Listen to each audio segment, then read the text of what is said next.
Cek. Bismillahirrahmanirrahim. Oke, sekarang mau belajar tentang ini ya, bab kumpulan doa.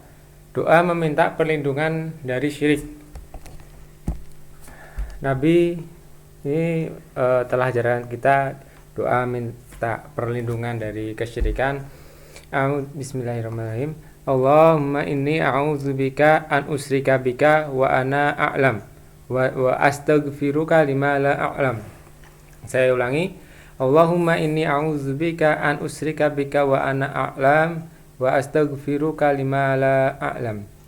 Yang artinya, ya Allah, aku berlindung kepada Engkau dari perbuatan kesyirikan sedangkan aku mengetahuinya.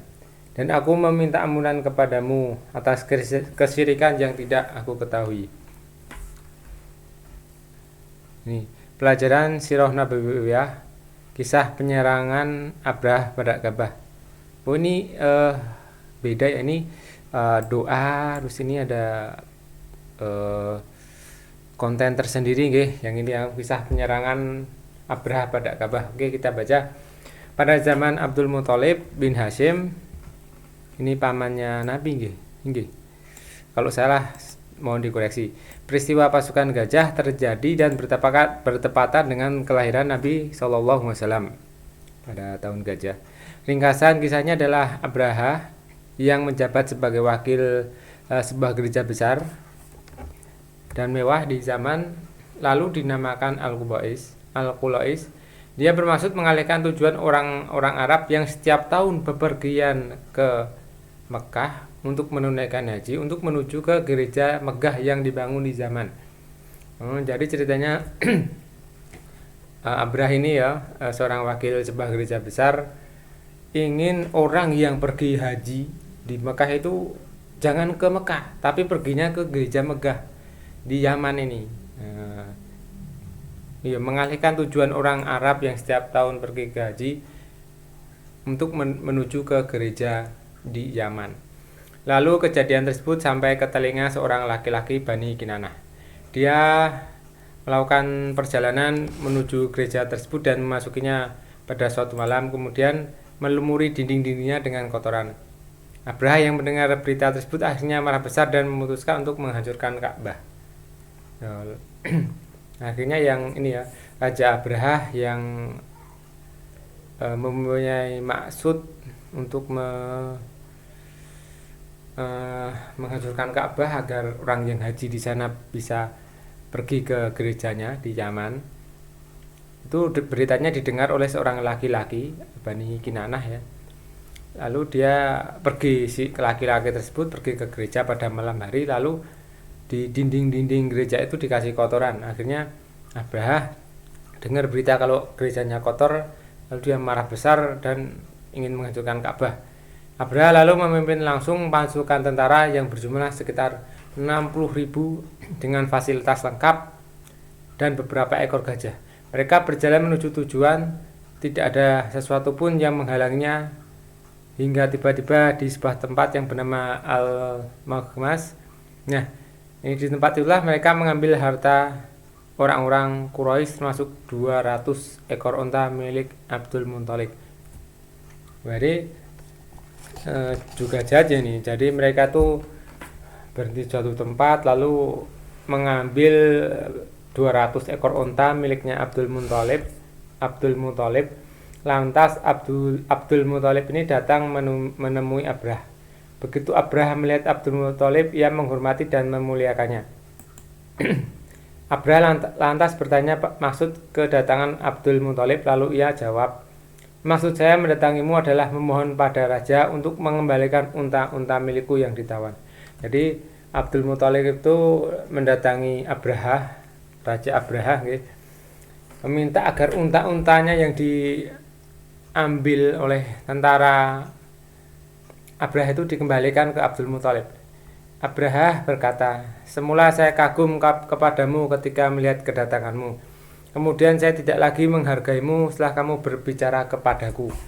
Apakah kamu hanya memikirkan untamu dan sama sekali tidak memikirkan Ka'bah yang merupakan agamamu dan agama leluhurmu? padahal kedatanganku kemari hanya untuk menghancurkannya. Abdul Muthalib berkata, saya adalah pemilik unta-unta itu. Adapun Ka'bah pemiliknya yang ada, adapun Ka'bah maka pemiliknya yang akan menjaganya. Jadi memang jawabannya itu bagus ya, diplomatis sekali ini yang Raja Abdul Muthalib ini. Ketika dia minta Raja Abrah untuk dikembalikan untanya, lalu Abrah malah tidak menghargainya. Abdul Muthalib, kamu tuh kesini mau ambil unta-untamu, sedangkan aku tuh mau niat menghancurkan Ka'bah, agamamu, agama leluhurmu. Apakah kamu diam aja? Abdul Muthalib kan jawabnya bagus banget. Kalau unta-unta itu milikku, tapi pemilik Ka'bah lah yang akan menjaga Ka'bah tersebut. Lalu Abrah berkata, tidak akan ada yang mampu mencegah saya.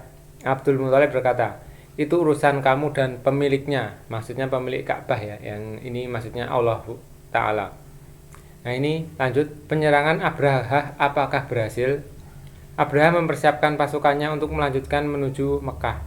Tatkala pasukan memerintahkan gajah bernama Mahmud untuk berjalan menuju Mekah, ternyata gajah tersebut tidak mau jalan. Gajahnya apa? Tetap duduk.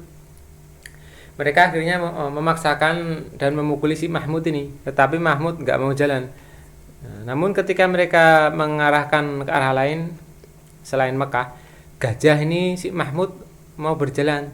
Tidak lama kemudian datang pasukan ababil, burung yang berkelompok yang membawa batu di moncong mereka. Jadi batunya itu digigit ya di moncongnya burung, di paruhnya burung nih. Batu-batu itu lantas dijatuhkan dan pasukan Abrahah akhirnya binasa. Inilah yang disebutkan di dalam surat Al-Fil. Al-Fil 1-5 yang artinya itu, apakah kamu tidak memperhatikan bagaimana Tuhanmu telah bertindak kepada tentara bergajah? Bukankah dia telah menjadikan tipu daya mereka itu sia-sia, dan dia mengirimkan kepada mereka burung yang berbondong-bondong yang melempari mereka dengan batu dari tanah yang terbakar. Lalu dia menjadikan mereka seperti daun-daun yang dimakan ulat. Peristiwa pasukan bergajah terjadi pada bulan Muharram, bertepatan dengan akhir Februari atau awal Maret tahun 571 Masehi. 571 Miladiah atau sekitar 1,5 bulan sebelum kelahiran Nabi Muhammad SAW. Burung yang didatangkan adalah burung yang terpencar-pencar, artinya datang kelompok demi kelompok. Itulah yang disebut dengan Toiron Ababil. Bagaimana kata Ibnu Taimiyah, burung-burung tersebut membawa batu untuk mempertahankan Ka'bah. Batu itu berasal dari lumpur yang dibentuk menjadi batu, seperti tafsiran Ibnu Abbas. Ada juga yang menafsirkan bahwa batu tersebut adalah batu yang dibakar.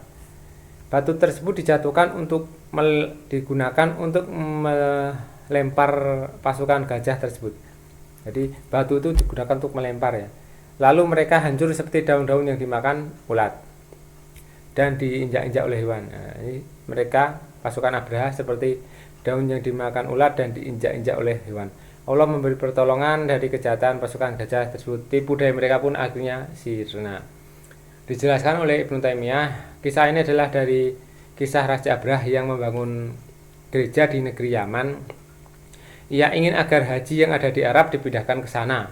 Abrah ini adalah raja dari negeri Habasyah, yaitu penduduk Nasrani pada waktu itu ya, yang telah menguasai Yaman. Jadi raja dari negeri Habasyah yang telah menguasai negeri Yaman, menguasai kaum Yaman.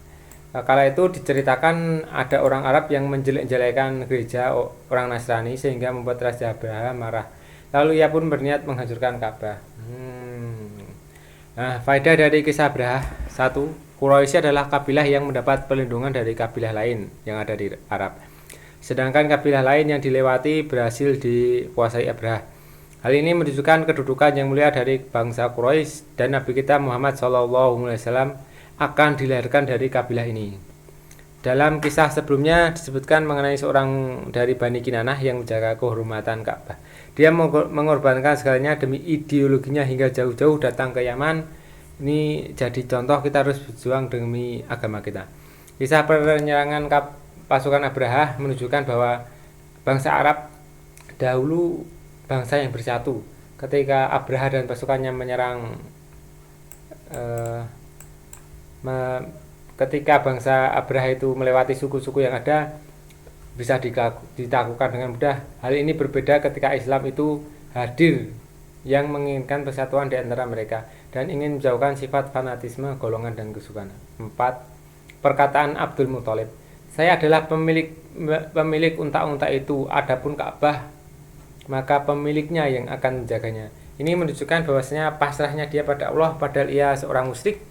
Tidak seperti sebagian kita yang menyandarkan penjagaan rumah pada seekor anjing yang haram yang dipelihara oleh orang muslim. Juga ada yang menyandarkan jiwa pada lembaga yang memberi jaminan atau mengklaim ketika terjadi suatu kecelakaan. Islam menginginkan persatuan seluruh umatnya, bukan hanya untuk orang Arab, sehingga seorang Al-Quran tidak dengan wahai orang-orang Arab, namun dengan apa? Wahai orang-orang yang beriman atau wahai manusia. 6. Peristiwa pasukan bergajah dapat memberikan kemantapan iman bagi setiap muslim yang berjuang untuk melawan makar musuh Allah. Karena kalau Allah menjaga dan menyelamatkan Baitullah Ka'bah, maka pastilah Allah akan menjaga dan menyelamatkan orang-orang yang berjuang demi agamanya, membela Rasulnya dan hamba-hambanya yang beriman. Karena martabat seorang mukmin itu lebih besar dari martabat Ka'bah. Ibnu Umar radhiyallahu anhu pernah berkata, alangkah agungnya kehormatan dan alangkah agungnya kesucian. Tetapi kehormatan dan harga diri seorang muslim lebih besar di sisi Allah daripada kamu. Yang ketujuh, dalam kisah ini Allah menghendaki pasukan Ka'bah tidak bisa bergerak sehingga tidak bisa menyerang, dan pasukan Abraha hancur dengan batu yang dilempari oleh burung ababil, sehingga mereka bagaikan daun yang terinjak oleh hewan-hewan. Siapapun tidak bisa melawan kehendak Allah, apapun usaha keras manusia. 8. Kalau Allah menjaga Ka'bah, berarti jika ada nabi yang lahir dari tempat tersebut akan senantiasa dimuliakan oleh Allah. 9. Yang terakhir, jika kabilah Quraisy dari ayat ini dimuliakan, berarti Rasul yang lahir dari kabilah tersebut adalah Rasul yang mulia. Semoga kisah penyerangan ini menjadi pelajaran berharga bagi kita dan semakin menguatkan iman. Assalamualaikum warahmatullahi wabarakatuh.